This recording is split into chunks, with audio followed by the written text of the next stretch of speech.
Okay, awesome. So, hi, Vivi. Hi. Thanks for coming on Coffee Talk with me. Well, thank you But for having me. you're in Brazil, so it's much later for you. What time is it for you? And now it's 2:30 p.m. Ah, and it's almost 30 degrees, which is, I think, 86 for you. oh, wow. Yeah, Wow, so it's like the opposite. it is. You're like Australia where it's Yeah, hot exactly. in the winter. Oh, wow. Yeah. That's so And interesting. yeah, and the south here is the coldest part of the country. And the north is the hottest part of the country, which is So the is opposite for you too. is it still called winter? No, it's like summer now, but the more you go to the north, it's hotter, and the more Hmm. you go to the south, it's colder. Like, Interesting. So when people in different countries learn about the seasons, summer, winter, fall, spring, there yeah. are different times of the year according to your climate. Is that how it works? Well, just the entire hemisphere. We have summer now, the south hemisphere. But what I meant, if you compare Brazil to the States, Right. the more you go to the north and the Right. States, the cooler it gets, True. right? Yep. Yep. But in Brazil, it's the opposite. The more you go Right. to the north, the closest you get to the Ecuador, the Yep. Ecuador line, and it's hotter. That's what I. Yep. But everybody from the waist down is summer now, like the waist of the globe, all. I like that.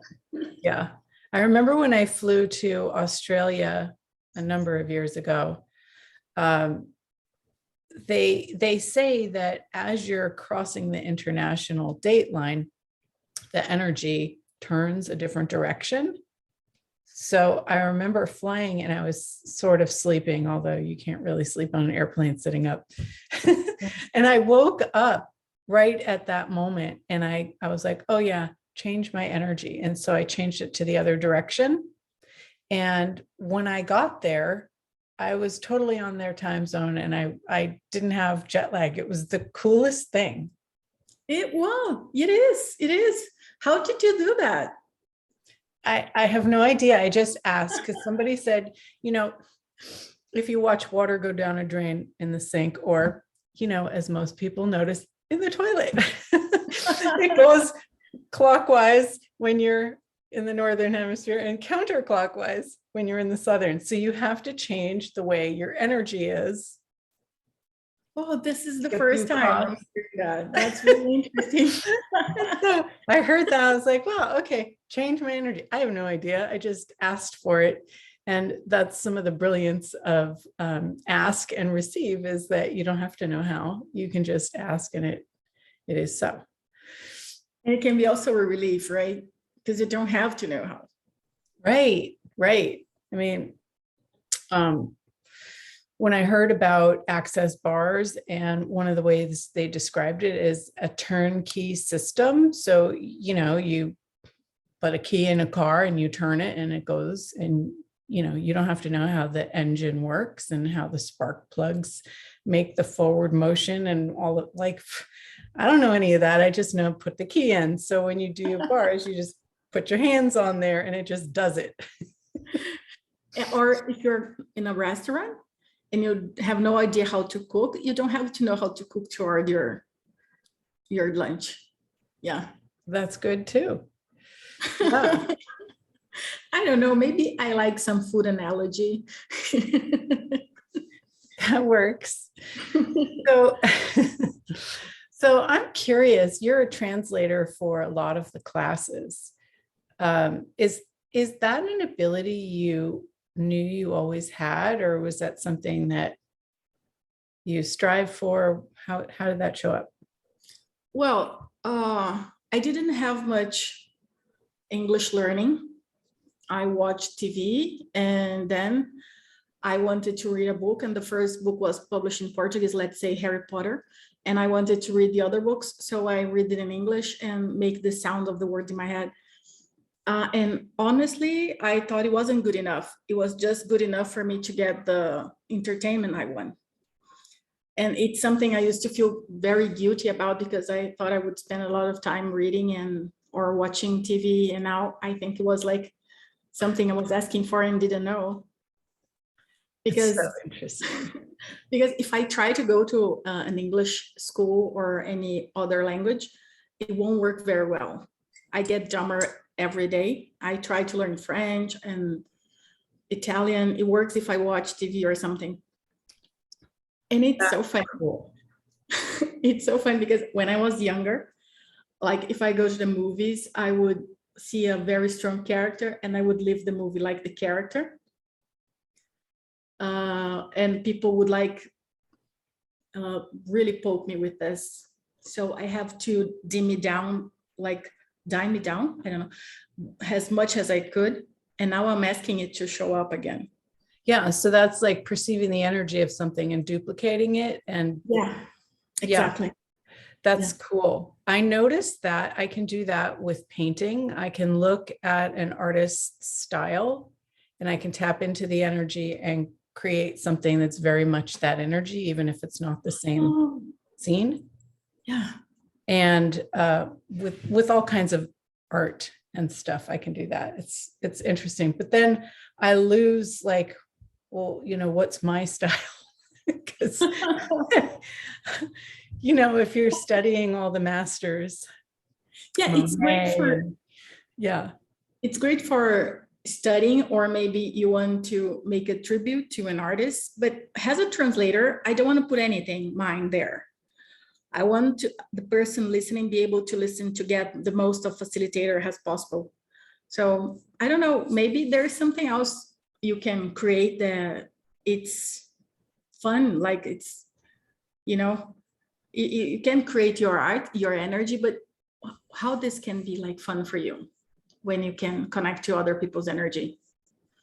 Oh yeah. And then I did a portrait for a friend. She wanted a past life portrait, meaning tapping into her past lives and paint that and her now, like a blend. And Wow. that was really interesting because I didn't know how or what I was doing, but I did it. And it had some really interesting energies in there, some Spanish influence and stuff. And she really liked it. It was cool. That is so cool. Can you do that like for a house? Probably. I mean, she just asked and I was like, yeah, I could do that. And, you know, it was one of those adventure discovery moments. It's like when you learn the language from, you know, watching TV or whatever.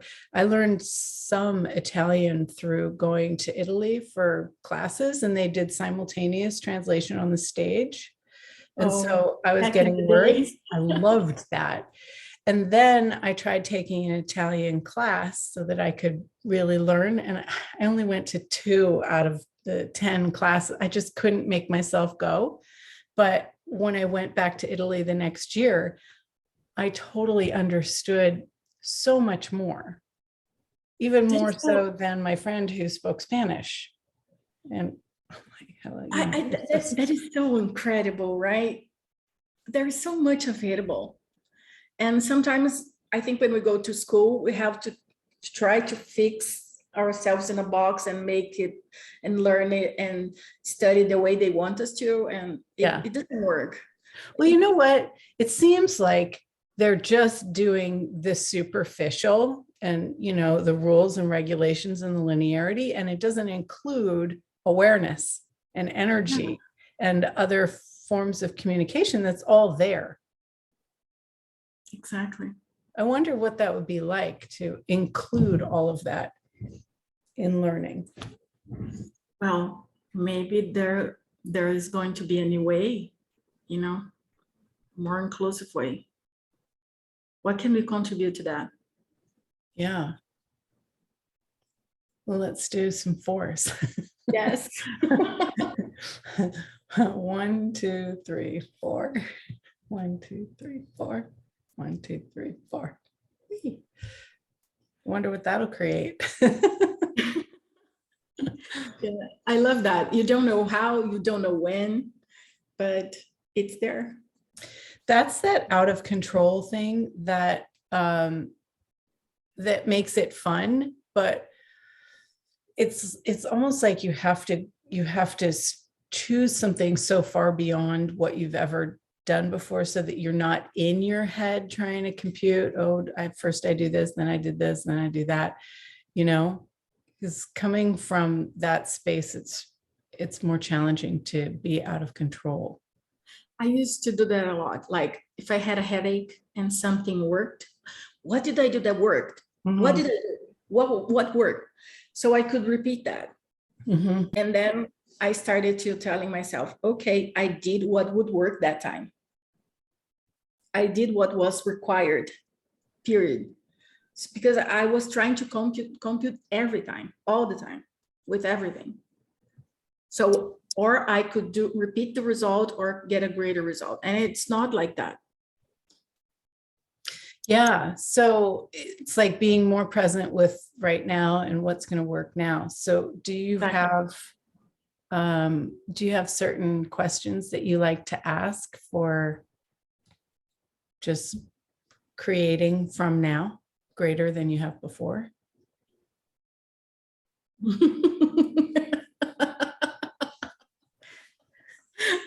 It's so funny because you put in a word, in a sentence, sorry, you put in a sentence like my ask for 2022. And yeah, how can that be like not a hope and dream situation, but what action can I take? What choice can I make to go there? Yeah, I'm looking at out creating anything I've ever created before, because like thinking back from when I was a kid and everything that I wanted to create, I'm pretty like I've created everything. I moved across the country. I created a family. I created a couple of businesses that were, worldwide. And it's like, okay, now what? Now what?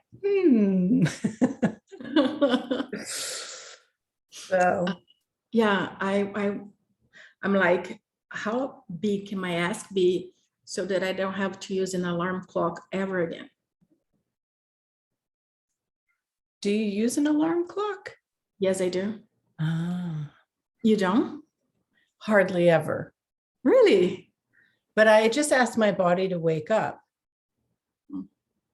And I think I use an alarm clock like if I'm going to get a flight and it's super early, and I'll turn on the alarm, but I'll usually wake up 2 to 5 minutes before and turn it off.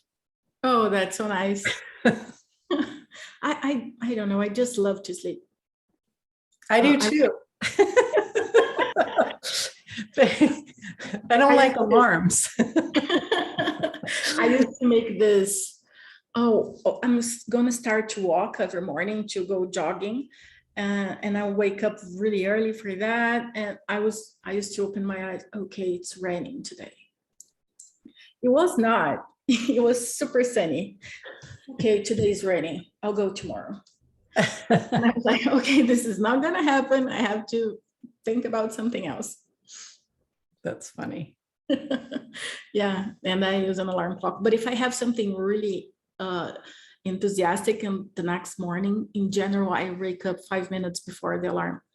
Or if I'm traveling or something. So I'm asking for more of that. Yeah, that's that really generative energy. And actually, it's funny, I was listening to one of Shannon's old classes. It was called Exercises for Consciousness. And I used to listen to it all the time. It was probably from 2012 or something. But it's a lot of this energetic exploration. And I turned it on last night. after not listening to it for a long time. And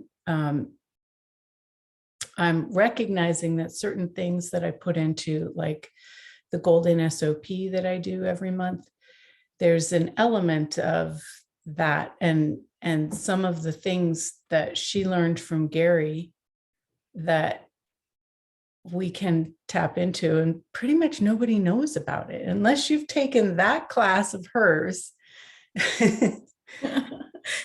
or done some of my stuff. You don't know about it. You were pushing all my FOMO buttons now. I'll have to find that class somewhere. Yeah, it's a great one.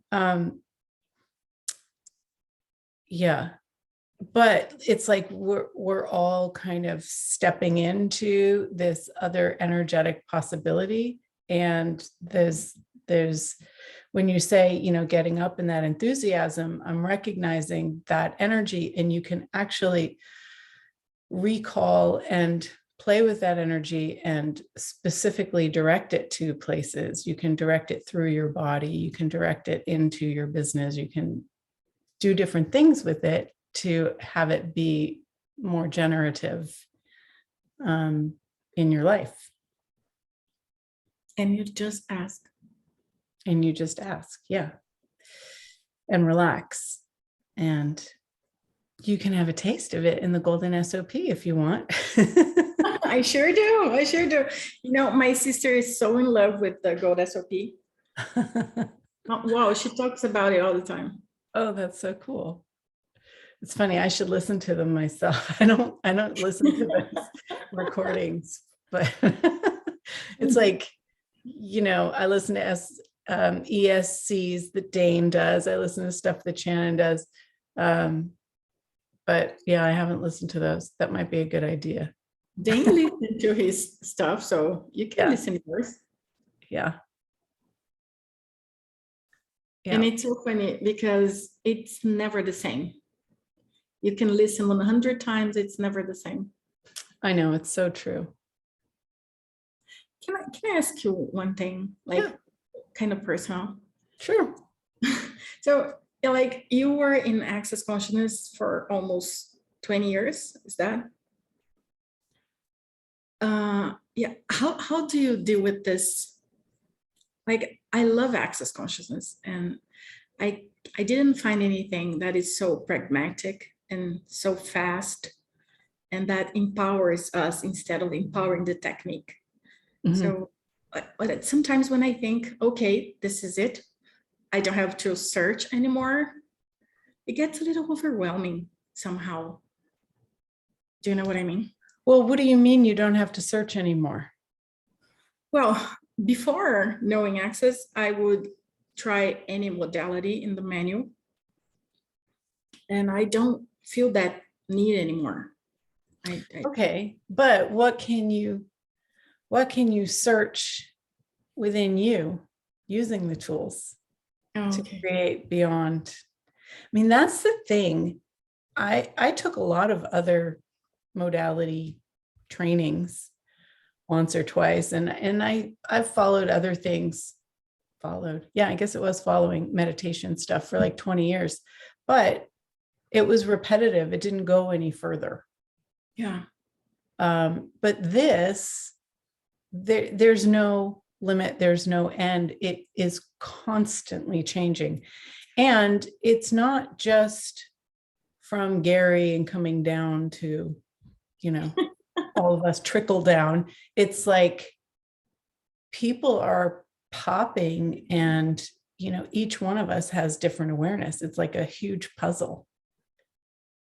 And I'm just learning how to acknowledge the puzzle piece that I am and what that contributes to the whole. Because you can do it from a place of proving where you don't actually believe it underneath. Yeah. Or you can totally demolish yourself and don't think that you're a gift at all. But if you actually are willing to look and see the puzzle piece that you are in the whole of oneness and have gratitude for that and see how it interrelates and adds to everyone and everything, that's a whole different energy. Wow. Yeah. Thank you. And it is an adventure for me. It is interesting to see what else is possible and how much more of me can I have. And the tools are a contribution for that. I don't have to pursue the tools. I know what you mean. Yeah, thank you. And there are times that, we forget to use them. It's like, oh, I'm in a conclusion here. Oops. And it's okay.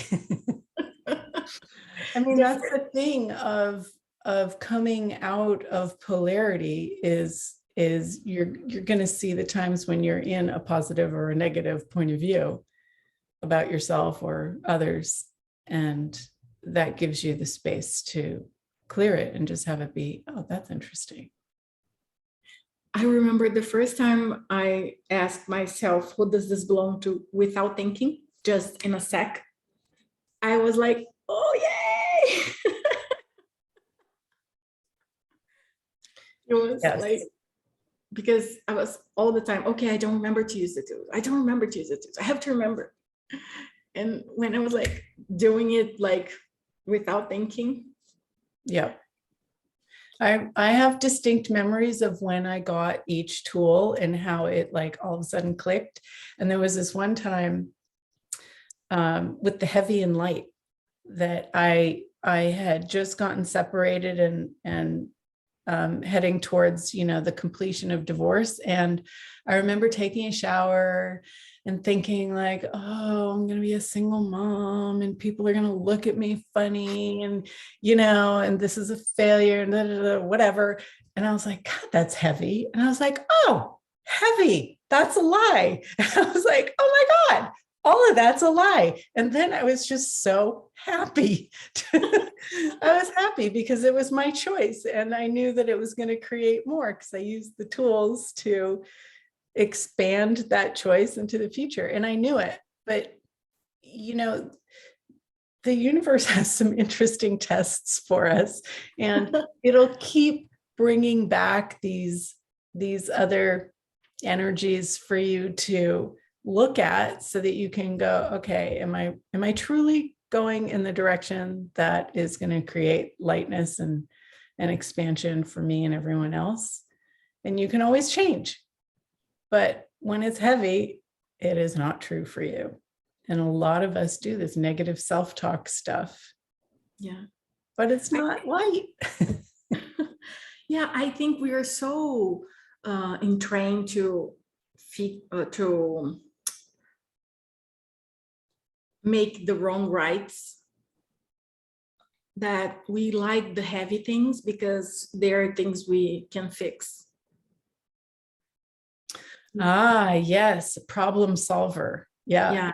Here's a problem, let me solve it. Yeah.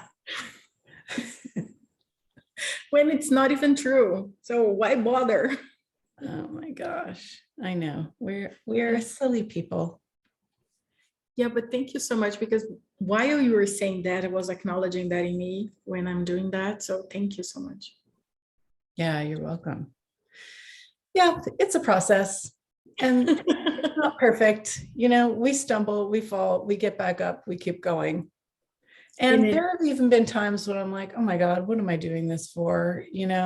And even just contemplating not choosing in this direction feels so heavy.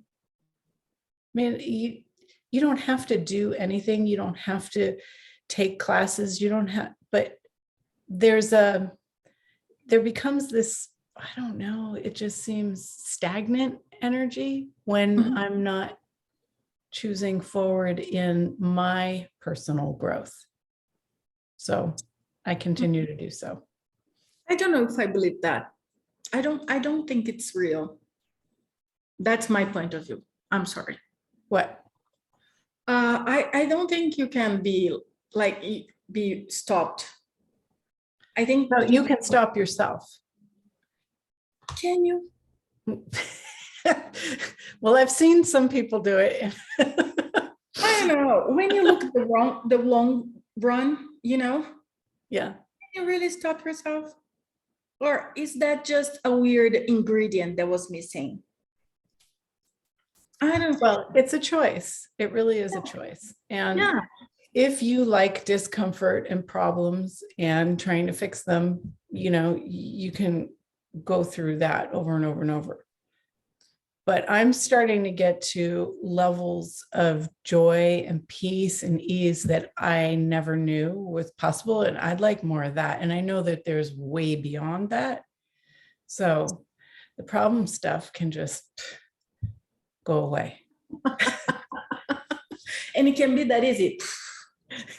Yeah. I saw that in your universe. Yeah. Whatever. So easy. Yeah, Brenton once said something to me that I was like, okay, where can I find my face back? He said, okay, when will it not be fun for you anymore?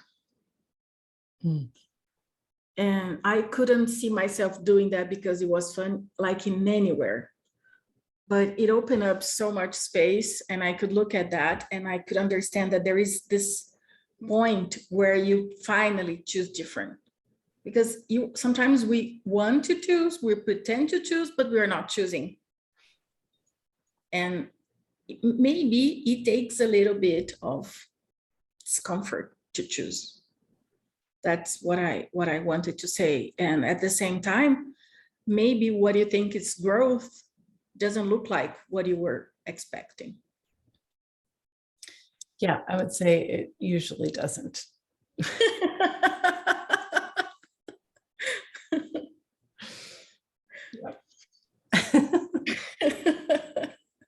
Well, cool. So we have something we're doing in a couple minutes. Wow. Tell me about it. What is it? Yes. So it's like a lot of different ideas mixed in the same pot. One thing I love about Access, since I've met people, like everybody's different. Everybody has a different way of approaching the tools. Everybody has an energy, a joy that is different. And I love that. I love to see, whoa, Julie's so this and that. Oh, this person is so this and that. How can I gather these people and acknowledge their gift in my life? This was the first invitation, the part of invitation. The other part was like, okay, how can I create something that we will invite people to contribute to actions for futures? And the other part was, how can I show people that you can use the same tool in your own way and you're not wrong with that? And okay, so which tool can we use? And I thought about energy pool because it's the end of the year and we all like to make plans for the new year and stuff. So I created the 6 days of energy pools with people I really love and admire and the money is going to Actions for Futures. And we can go live on Facebook and do an energy pool like you do. And people can play with you. Awesome. Does that make sense? Yeah. Too much information. Great. We should put a link in here for people to join because I didn't actually see the event. And I'm so honored that you've invited me to be part of it. Thank you. Oh, thank you so much for accepting. Actually, we have most of our, I don't know how to say this, but most of people are Portuguese speaking. Mm-hmm. And so I didn't invite a lot of, maybe I'm too nervous. I can't think. I didn't advertise in other languages. That's why probably you didn't see the promotion. Okay. But if you want to join the Facebook group, I would be honored to have you there also. Yeah. Are you going to translate then? We are having Juliana Dayan for translation. Okay. Do you know her? I might. I'm not sure. Yeah, she's amazing. Because I'm hosting. Someone told me it would be better, and I ask questions, and yes. And we are all saying that I'm so like that offline and online. I say the same things. Well, we should we should go off to that. And thank you so much for joining me today. And thanks everybody out there watching. See you next week. Thank you for inviting me. And if you guys want to join, you can join by December 31st. Okay. Thank Cool. you. Bye.